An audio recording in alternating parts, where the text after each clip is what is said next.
Hey YouTube! So in the ever popular video game genre of mud racing, frankly, there's not a lot out there to offer. Thanks to OffRoad Drive, there is at least a bar for others to now try and meet. But is it a high bar or one so low that it's just downright muddy for them to try and sell the game? Puns are awesome. I'll just say right off that I was impressed with this game.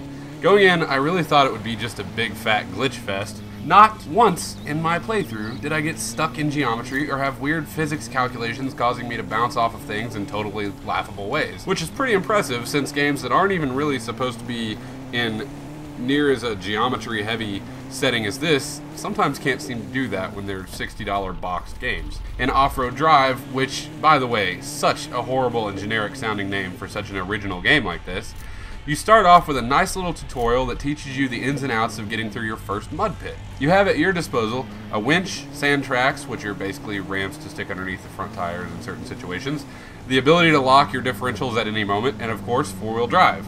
I would explain what it means to lock your differentials, but if you're interested in this particular game, I'm just going to assume that you already know.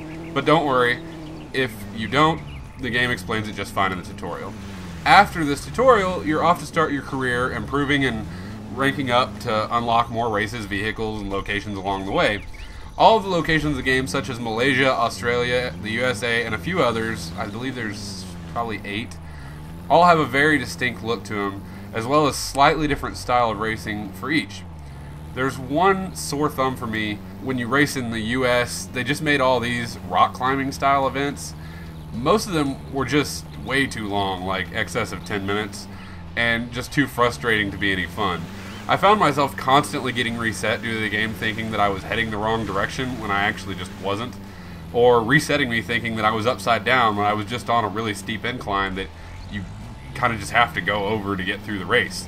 As far as the game's damage model, it could be better. There's only minor deformation of your hood and fenders and some window glass cracking to be seen, but to be totally honest, I am extremely glad that they didn't make it where you can total your vehicle, because the punishment of wasting the time it took to make that mistake and the time that adds to your clock is plenty of punishment. I encountered a problem about halfway through where 3 times in a row, and no other point in the game, but 3 times in a row, it decided that it wanted to completely undo all of my keys that I had customized for the game, and I had to go back through and reset all my keys. And then another small, just weird, glitchy thing is that whenever the game resets you, it will reset you with the camera spazzing out on the left side of your vehicle for no reason.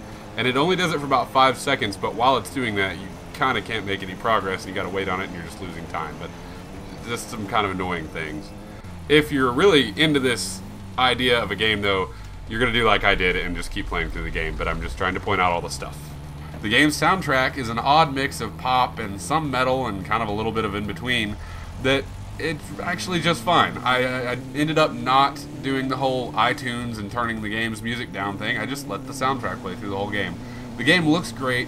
I've seen some reviews saying they were disappointed with the look of the game. I'm not sure what they were playing, but it couldn't have been this, because the jungles of Malaysia especially, they stand out to be really great looking, but overall the game just looks great. I was super impressed with the look of the game.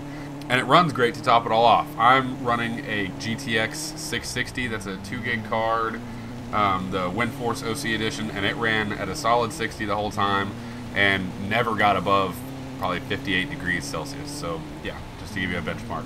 The multiplayer is unfortunately a wasteland, but the single player in the game is still well worth the money if you're into the idea of a slow but steady mud-filled racing game.